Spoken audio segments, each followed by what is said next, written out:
Continuamos con más temas hoy en este 8 Magazine Salamanca. Como les habíamos dicho al inicio, en nuestro sumario tenemos una visita muy especial y es la del comisario de la Policía Nacional de Salamanca, que ha llegado recientemente, aunque el tiempo pasa volando, decimos recientemente, pero ya han pasado unos cuantos meses, a nuestra capital y precisamente presenta este libro que tenemos aquí, Moro Loco. Luis Esteban, muy buenas noches. Muy buenas noches. Muchas gracias por estar con nosotros, con esa vorágine de trabajo, también de presentaciones de esta novela, que como decimos además, bueno, no lo hemos dicho, pero lo vamos a adelantar, es una novela novedosa, yo creo, porque nos cuenta una historia desde el punto de vista del malo, por decirlo de una manera más simplista, que es poco habitual.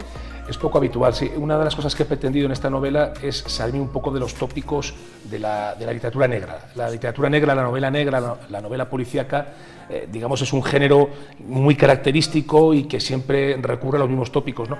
Y he querido romper un poco ese tópico de ofrecer la perspectiva del policía y ofreciendo, como ofrezco también, la perspectiva del policía y la de otros actores implicados en todo el asunto del narcotráfico. En primera persona solo narro, digamos, el punto de vista del narcotraficante. Creo que eso puede hacer la lectura más amena al lector. Nos falta quizá, Luis, empatía con otros sectores de la sociedad. No estoy hablando de defender a los delincuentes, sino también de intentar entender un poco su forma de vida, a sus familias, entender que son personas también que pueden ser parecidos a nosotros. Quizá la novela nos ayude a ello. Como dice el famoso aforismo, hay que odiar el delito y compadecer al delincuente, ¿verdad? Y a ver, la sociedad tiene que tener un tratamiento con el delito, digamos, ambivalente. Por un lado tiene que defenderse del delito, evidentemente, y por otro lado tenemos la obligación constitucional, está recogida en nuestra Carta Magna, de rehabilitar a los delincuentes, y luego también la obligación moral, la obligación ética de procurar siempre llevarlos al camino del bien, que muchas veces no es posible. Ambientada en el campo de Gibraltar, donde estuviste mucho tiempo en Algeciras, yo no sé si es sencillo ponerse en la piel de, no sé si llamarlo enemigo, cuando estás trabajando para cazarlo, y cuando llegas a casa sentarte frente al ordenador o frente al papel y decir, ahora mismo tengo que ponerme en la piel de aquella persona que horas antes quería cazar, quería perseguir. Sí, hombre, en el fondo, realmente el ponerme a escribir sobre temas que conozco con cierta profundidad es un poco un ahorro de energía narrativa, ¿no? Gran parte del trabajo de una novela consiste en la documentación previa. Yo en mi caso, al conocer, como suelo escribir, no siempre, pero suelo escribir novela policíaca, al escribir sobre lo que conozco, pues me ahorro esa labor, a veces esa servidumbre pesada de la documentación. Y sí, evidentemente los policías conocemos mejor que otros sectores sociales a los delincuentes, con lo cual para nosotros es más fácil ponernos en la piel del delincuente que para otros, en fin, que para otros profesionales. Hay preguntas estos días que, hojeando los medios de comunicación, se repiten mucho. Yo creo que también hay que desmitificar un poco ciertas cuestiones, como por ejemplo que las personas que viven en aquella zona son todos narcotraficantes, algo que es totalmente erróneo, que hemos visto que también lo han ido preguntando en varias ocasiones. En absoluto. Además, esa etiqueta, digamos, de población tendente a la delincuencia duele mucho al ciudadano campo-gibraltareño, que es tan honrado y tan intachable como el resto de ciudadanos de nuestro país.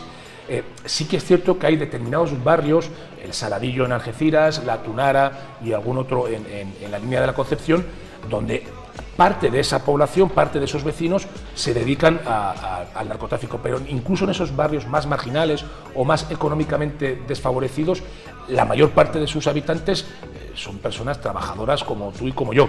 Por eso sí que es verdad que hay que dejarlo bien claro, porque es una etiqueta que duele mucho a aquellos que injustamente la padecen.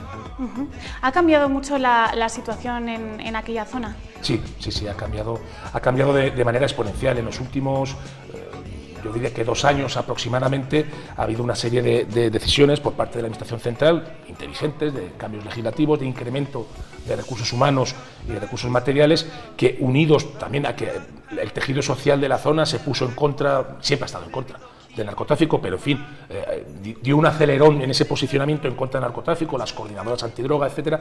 Todo eso atrajo, eso y la labor de verdad ejemplar y admirable de los policías nacionales desplegados en la zona, todo eso, digamos, supuso un punto de inflexión que hizo que la situación poco a poco, la verdad que con bastante celeridad se revirtiera. Y el punto de inflexión fue cuando el foco mediático se puso en la zona, cuando los periodistas decidieron acudir a la zona y hacer visible un problema que hasta entonces era visibles solamente para los ciudadanos de Campo de Gibraltar, ¿no? La prensa atrajo la atención sobre la zona y eso obligó a nuestros representantes políticos a adoptar una serie de medidas, ¿no? Entonces, esas medidas la verdad es que han sido razonables e insisto, la situación se ha revertido a una velocidad mucho mayor de la que los propios implicados habíamos estimado. Eso también quería preguntarte, porque a veces parece que, haciendo un poquito de autocrítica hacia nosotros mismos, hacia los medios de comunicación, a veces puede parecer que los medios de comunicación, en cierto modo, entorpecemos un poco el trabajo de la Policía Nacional, en este caso, o las investigaciones, ofrecemos información de más, a lo mejor no es necesario dar tantos detalles. Bueno, es que la relación entre los medios de comunicación y las fuerzas de seguridad es una relación ambivalente y difícil. Por un lado, claro, vosotros os amparáis en un derecho constitucionalmente protegido como es el derecho a la información, y nosotros en ocasiones para no ceder o no dar esa información nos amparamos en un deber de reserva sobre las investigaciones que llevamos a cabo, que también está legalmente establecido. Entonces, claro, debemos tratar de conciliar como sociedad esos dos derechos, el derecho a la información y el deber de reserva de las investigaciones policiales. Pero en este caso concreto, en el caso que nos ocupa de la lucha contra el narcotráfico en Campo de Gibraltar, la labor del periodismo fue muy positiva, porque fueron los que hicieron visible un fenómeno muy preocupante para los ciudadanos de Campo de Gibraltar y los que, como he dicho, digamos, marcaron el punto de inflexión en la política de lucha contra esta lacra delictiva. Vemos además que en Moroloco, imagino que hay muchos escenarios que son habituales, imagino que los policías nacionales que puedan leer la novela verán ciertas situaciones reflejadas de su día a día en la novela, pero tenemos que decir que los personajes son ficticios, que no existen, aunque se tomen en cierto modo unos patrones quizá, porque eso te iba a preguntar también, no sé si hay algún tipo de características más o menos fijas que definan al narcotraficante poderoso de una determinada zona dominante. Sí, a ver, efectivamente, como has indicado, la trama es ficticia y los personajes son ficticios. Ahora bien, uno siempre escribe de lo que ha vivido, bien en primera persona, de primera mano, o bien en fin, por referencias, ¿no? Entonces, lo que se narra es ficticio, pero si no ha ocurrido exactamente así, ha ocurrido de forma parecida, y si no, podría haber ocurrido, no es verosímil, al menos es verosímil. Y sí, la verdad es que la gente que se dedica al narcotráfico en Campo de Gibraltar tiene ciertas características comunes, ¿no? No es una delincuencia, como lo diría, muy elitista.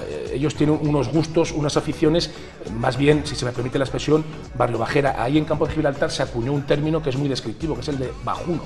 Un individuo bajuno es un individuo, pues lo que diríamos de forma informal en otras partes de España, pues un individuo cutre, ¿no? De gustos bajos, ¿no? De aficiones groseras. Entonces, y de hecho ellos se jactan bastante de ese tipo de gustos y cuelgan, o colgaban, porque ahora mismo la situación, como hemos comentado, está bastante controlada, colgaban en las redes sociales pues vídeos donde daban testimonio de sus, entre comillas, hazañas, ¿no? Se iban a clubes de alternes, consumían cocaína, y todo eso no solamente no lo escondían, sino que se ufanaban de ello y lo hacían público. Son características, esa ostentación de cómo gastaban aquel dinero que habían conseguido de manera ilícita, es una característica común del narcotráfico en Campo de Gibraltar y que prácticamente no se encuentra en otras zonas de España ni de Europa, ¿no?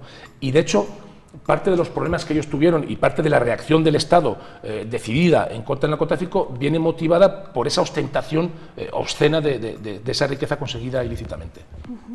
Me viene a la cabeza también, comenzando a leer el libro, no tiene nada que ver, pero sí la situación nos pone desde la visión y la perspectiva del delincuente. Y me recuerda un poquito a la película Celda 211, cuando se produce esa especie de síndrome de Estocolmo. No sé si al final el lector...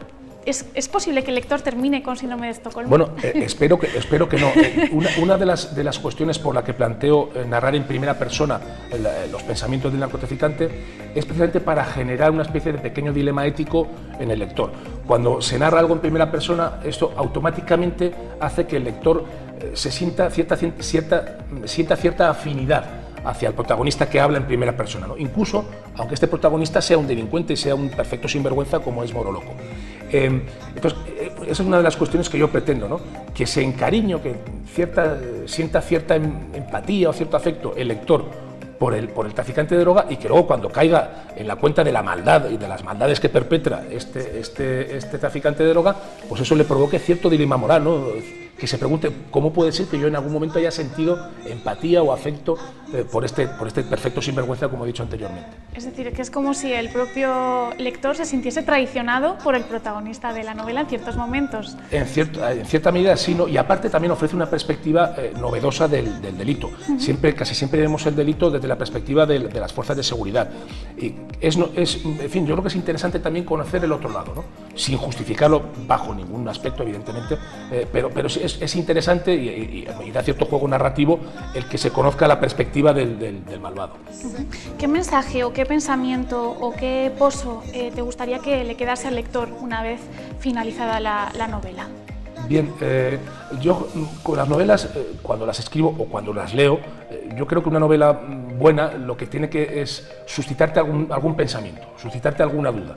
Y si no consigue eso, que eso se consigue pocas veces, bueno, por lo menos que te entretenga. Yo si la novela entretiene ya me doy por satisfecho. Y lo que sí que me gustaría poner de manifiesto es el trabajo extraordinario, admirable y ejemplar que la Policía Nacional y el resto de fuerzas de seguridad hacen en la zona. Ahora es un trabajo conocido, pero hasta hace muy poco tiempo era un trabajo opaco, sin brillo, sin gloria y sin embargo peligroso y con una gran exigencia, ¿no? Entonces yo sí que querría, en fin, rendir ese pequeño tributo a los compañeros de la Policía Nacional que trabajan de forma tan eficaz ahí en Campo de Gibraltar. Pues nosotros desde aquí también se lo vamos a rendir con este libro, como les decimos, con Moro Loco, de Luis Esteban. Nos sentimos muy afortunados de que hayas recalado aquí en Salamanca, de verdad. El afortunado soy yo, te lo aseguro. Gracias por esta nueva novela, que no es la primera ni será la última, seguramente. Seguramente. Esperamos que no. Y sobre todo, muchas gracias por estar con nosotros esta noche para presentarla. Te esperamos en futuras ocasiones también en el programa. De acuerdo, muchísimas gracias. A todos ustedes, vamos a continuar con más temas en 8 Magazine Salamanca, porque recuerden que hoy tenemos una hora de programa, una breve pausa de publicidad y volvemos enseguida. No se vayan.